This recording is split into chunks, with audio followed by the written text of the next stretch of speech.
নবকুমারকে নির্জন বঙ্গোপসাগরের তীরে একাকী দেখতে পেয়ে কপাল কুণ্ডলা মৃদুস্বরে জিজ্ঞেস করল, পথিক, তুমি কি পথ হারাইয়াছ? পথ হারিয়ে নবকুমার যে পথ খুঁজতে গিয়েছিল সমুদ্র বালুকায়, আমরাও ছুটে যাই তেমনি। যান্ত্রিক দুনিয়ার রসহীন আয়োজনে জীবন যখন দিশেহারা হয়ে যায়, তখনই আমরা ছুটে যাই উদার উন্মুক্ত বিশাল সমুদ্র বালির উঠোনে। সমুদ্রের অথই অনন্ত বিস্তারে যতদূর চোখ যায়, তত দূর শুধু তরঙ্গভঙ্গের প্রক্ষিপ্ত ফেনার রেখা। পৃথিবীর সমস্ত সমুদ্রের উপলব্ধি অনেকটা একই, তবুও বঙ্গোপসাগর কোথাও যেন কিছুটা ভিন্ন, কেমন যেন বিস্ময় মাখা। সৌন্দর্য তার অঙ্গে অঙ্গে, কখনো ভয় ধরিয়ে দেয় তুমুল গর্জনে, কখনো বা মন ভেঙে দেয় উন্মাদ হাওয়ার জলোচ্ছ্বাসে। বঙ্গোপসাগরের তীর ঘেঁষে আরো কত দেশ, কত ভাষা, কত জাতির বসবাস। তবুও কেন এই জলাধারের নাম আজ কেবলই বঙ্গোপসাগর? মহানদী গোদাবরী, কৃষ্ণ, কাবেরী, গঙ্গা, ব্রহ্মপুত্র, ইরাবতীর মতো অসংখ্য নদীর হৃদয় ধোঁয়া মিঠে জল মিশে গেছে বঙ্গ নীলাম্বরের অথই আখিতে। সেই বঙ্গোপসাগরের প্রভাব আমাদের জীবনে ঠিক কতটা? সুপ্রিয় দর্শক, আদ্যপান্তের আজকের আয়োজনে আমরা জানব পৃথিবীর সবচেয়ে বড় উপসাগর বঙ্গোপসাগর সম্পর্কে।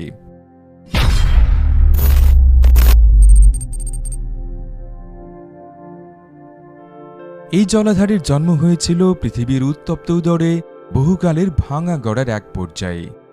বঙ্গোপসাগর প্রায় ৫০ মিলিয়ন বছর আগে ভারতীয় মহাদেশের উত্তরমুখী যাত্রায় এশিয়ার সাথে সংযুক্ত হওয়ার ফলে সৃষ্টি হয়েছিল। প্রায় ২১,৭২,০০০ বর্গ কিলোমিটার এলাকা জুড়ে বিস্তৃত এটি বিশ্বের বৃহত্তম উপসাগর। উপসাগরের গড় গভীরতা ৮,৫০০ ফুট বা ২৬০০ মিটার এবং সর্বোচ্চ গভীরতা ১৫,৪০০ ফুট বা ৪,৬৯৪ মিটার। ভারত মহাসাগরের উত্তর পূর্ব অংশে বিস্তৃত বঙ্গোপসাগর আরব সাগরের পরে ভারত মহাসাগরের দ্বিতীয় বৃহত্তম উপবিভাগ। এই মহাসাগরটির পশ্চিমে শ্রীলঙ্কা এবং ভারতের পূর্ব উপকূল, উত্তরে বাংলাদেশ, উত্তর পূর্বে মিয়ানমার উপদ্বীপ, সর্বপূর্বে আন্দামান নিকোবর দ্বীপপুঞ্জ হয়ে মালয় উপদ্বীপের উত্তর অংশ পর্যন্ত ভূভাগ দ্বারা ৩ দিক দিয়ে আবদ্ধ। শ্রীলঙ্কার দক্ষিণে দন্দ্রা চূড়া থেকে পূর্বে ইন্দোনেশিয়ার সুমাত্রা দ্বীপের উত্তর প্রান্ত পর্যন্ত বঙ্গোপসাগরের সীমানা। পূর্বে এই সাগরকে নানা নামে ডাকা হতো। প্রাচীন শাস্ত্র অনুযায়ী এই উপসাগরকে ডাকা হতো মহোদধি নামে, যার অর্থ বিশাল জলাধার। পূর্ব পায়োধি বা পূর্ব সাগর কিংবা প্রাক ব্রিটিশ যুগেও এই উপসাগরকে কলিঙ্গ সাগর নামে ডাকা হতো। এছাড়াও প্রাচীন মানচিত্রগুলোতে এই সাগরের নাম লেখা ছিল গ্যাঞ্জেটিকাস বা গ্যাঞ্জেটিকাস সাইনাস অথবা গঙ্গা উপসাগর। এত নাম হারিয়ে তবে কেন অবশেষে এই উপসাগরের নাম বঙ্গোপসাগর হল? সপ্তদশ ও অষ্টাদশ শতকেও বাংলা ছিল সমৃদ্ধশালী এক দেশ। প্রাচীনকাল থেকে আরব দেশগুলোর সাথে ভারতবর্ষের ব্যবসা বাণিজ্যের প্রধান মাধ্যম ছিল সমুদ্রপথ। তখন এই অঞ্চলে চট্টগ্রাম এবং সপ্তগ্রাম নামে 2টি বন্দর গড়ে উঠেছিল। সপ্তগ্রাম পরবর্তীতে হুগলি এবং সবশেষে কলকাতায় গিয়ে স্থায়ী হয়। আরবীয় নাবিকদের বাংলায় আসার পর থেকে এই অঞ্চলের মানুষের জীবন ও জীবিকায় সমুদ্রের প্রভাব আরও বেড়ে যায়। দক্ষিণ ভারত ও অন্যান্য উপকূলীয় মানুষদের চেয়েও জাহাজ নির্মাণ থেকে শুরু করে জাহাজ পরিচালনায় বাঙালি জাতি হয়ে ওঠে আরও সুদক্ষ। তখন থেকেই বঙ্গীয় এই সমুদ্র অঞ্চলটির সাথে বঙ্গ নামটির সংযোগ হতে শুরু করে। ব্রিটিশ আমলেও ব্রিটিশ বাণিজ্য জাহাজে বাঙালিদের ছিল আধিপত্য। তাই বলাই যায় এই উপসাগরকে বে অব বেঙ্গল নামে নামকরণ করতে ব্রিটিশদের দ্বিতীয়বার ভাবতে হয়নি। বঙ্গোপসাগরে যন্ত্রচালিত জাহাজের আবির্ভাবের আগে পালের জাহাজে সমুদ্র পাড়ি দেওয়া হতো। গ্রিক ম্যানুয়ালেও পাল তোলা নৌকার কথা বলা আছে। খ্রিস্টীয় ২য় শতাব্দীতে টলেমি গঙ্গা থেকে বঙ্গোপসাগর হয়ে মালাক্কা প্রণালী পর্যন্ত সমুদ্র যাত্রা করেছিলেন। বঙ্গোপসাগরে চলাচলের ক্ষেত্রে 2টি মৌসুমী বায়ুর উপর নির্ভর করে জাহাজগুলি চলত।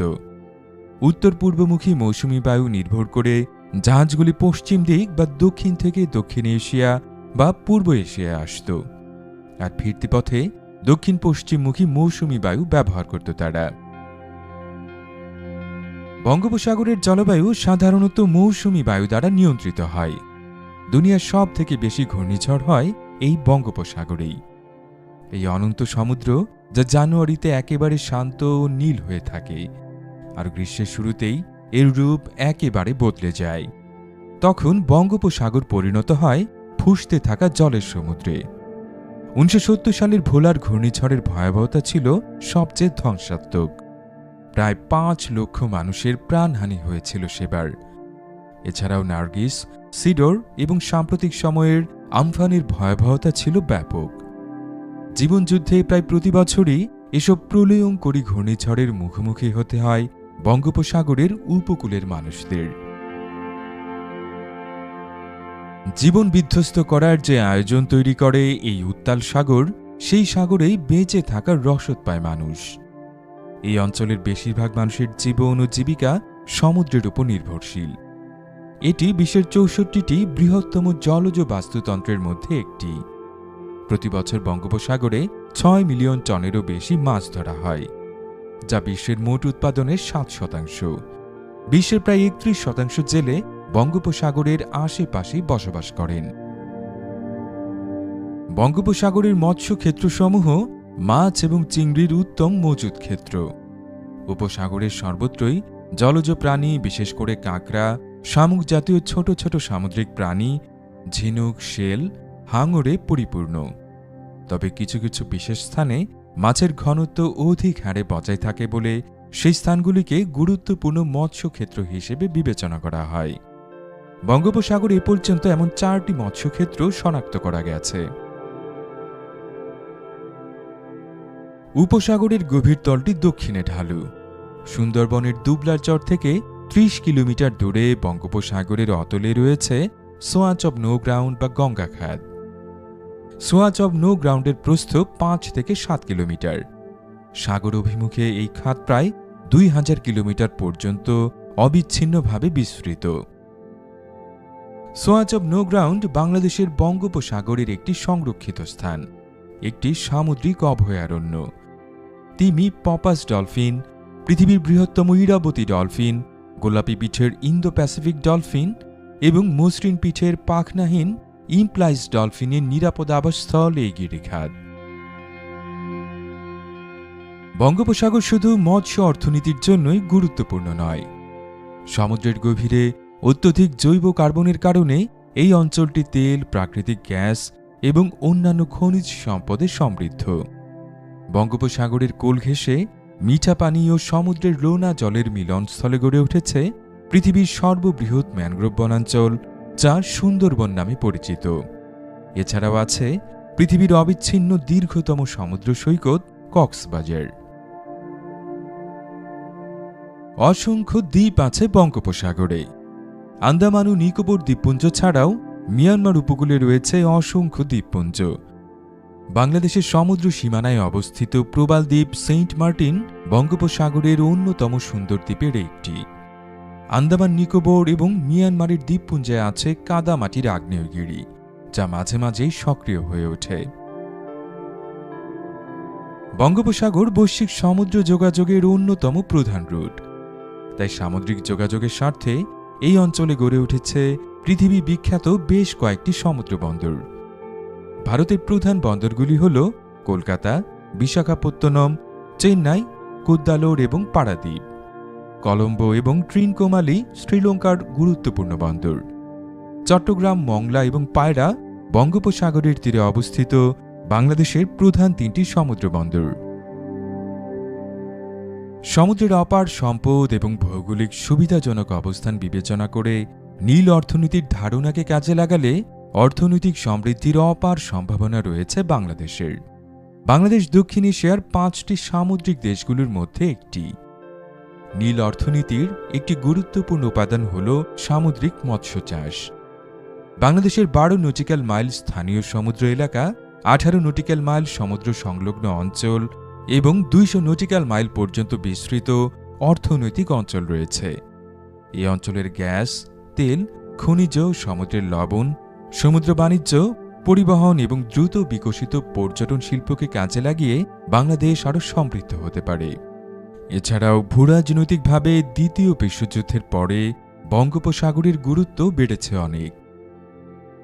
কিন্তু এত সব কিছুর ভেতরে দুশ্চিন্তারও কারণ আছে অনেক।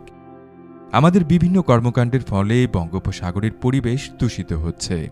সাগরের বুকে পেট্রোলিয়ামবাহী ট্যাঙ্কার চলাচল, বন্দরে তেল খালাস এবং পেট্রোলিয়াম প্রক্রিয়াজাত কারখানাসমূহ থেকে নির্গত অপদ্রব্যের মাধ্যমে বঙ্গোপসাগরে পেট্রোলিয়ামজনিত দূষণ ঘটছে নিয়মিত। মাত্রাতিরিক্ত মৎস্য আহরণ এবং উপকূলীয় বিভিন্ন বর্জ্য নিক্ষেপ বঙ্গোপসাগরের সমৃদ্ধ মৎস্য ক্ষেত্রসমূহের জন্য হুমকি হয়ে দাঁড়িয়েছে। এছাড়াও বঙ্গোপসাগরের অভ্যন্তরে প্রায় 60,000 বর্গ কিলোমিটারের একটি ডেড জোন বা মৃত এলাকা রয়েছে। মৃত অঞ্চলে অক্সিজেনের উপস্থিতি নেই বা একেবারেই কম থাকে। মৃত অঞ্চল বা ডেড জোনের ব্যাপ্তি বাড়তে থাকলে বা সমুদ্রের বাস্তুতন্ত্রের সামান্য ভারসাম্যহীনতা বঙ্গোপসাগরকে প্রতিবেশী আরব সাগরের মতো অক্সিজেনহীন করে তুলতে পারে, যার ফলে মাছের উৎপাদন একেবারেই কমে যাবে। আর তাহলে এই অঞ্চলের সিংহভাগ দরিদ্র জনগোষ্ঠীর মধ্যে তীব্র সংঘাত এবং ব্যাপক স্থানচ্যুতি সহ খুব গুরুতর মানবিক বিপর্যয়ের সম্মুখীন হতে হবে। বিশাল সমুদ্র তীরের সামনে দাঁড়িয়েই পথ খুঁজতে হবে আমাদের। আমরা যখন সমুদ্র বালুকায় দাঁড়িয়ে অনন্ত সমুদ্রের অপার সৌন্দর্য উপভোগ করব, তখন এটাও ভাবব আমাদের ভয়ানক আগ্রাসন এই বিশাল সমুদ্রের সুনীল জলজীবনকেও ধ্বংস করে দিচ্ছে। এটাও ভাবব এই বিশাল সমুদ্রই যদি বিষাক্ত হয়ে যায়, ভয়ঙ্কর হয়ে যায়, তবে মানুষের ভবিষ্যৎ কোথায়? মানুষ দাঁড়াবে কোথায় তখন?